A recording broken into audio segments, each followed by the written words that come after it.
অনেক ভালো মানুষ এবং আমার যত ভুল ত্রুটি হচ্ছে ভাইয়া অনেক সুন্দরভাবে আমাকে বুঝিয়ে দিচ্ছে যাতে নেক্সট টাইম আমি কখনো এই ভুলটা না করি।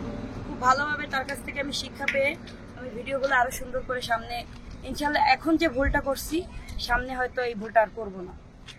হিরো আলম ভাইয়ের ভিতরে সব থেকে বড় গুণ হচ্ছে তার সে এত বড় একটা সেলিব্রিটি, তার ভিতর সেই যে অহংকার ভাবটা এটা নেই। সে মানবতা ফেরিওয়ালা যাকে বলে, কারণ সে হচ্ছে ও এতিম মিসকিন, তারপরে আপনার অসহায় দরিদ্র মানুষের পাশে দাঁড়ায়, মানুষকে যথেষ্ট হেল্প করে। এবং সে যে পর্যায়ে আছে এ পর্যায়ে যদি অন্য কেউ থাকতো তবে তার সাথে হয়তো 2 মিনিট কথাও বলা যেত না। তবে সে সাধারণ মানুষের মতোই চলাফেরা করে এবং সাধারণ পাবলিকদের সাথে বন্ধুত্বের মতো আচরণ করে, এতটুকু। আসলে ভালো লাগা তো সবারই থাকতে পারে, তাকে আমার ভালো লাগে। আমার জীবনের ইচ্ছা ছিল যে আমি মিডিয়া জগতে কাজ করব। দেন আমি অনেক অফারও পেয়েছিলাম, কিন্তু পরবর্তীতে আমি ভেবেছিলাম যে আমি হিরো আলমের হাত ধরেই মিডিয়াতে আসবো।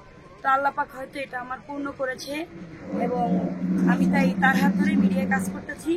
কিন্তু সে ব্যক্তি পার্সন হিসেবে আমার কাছে খুবই ভালো।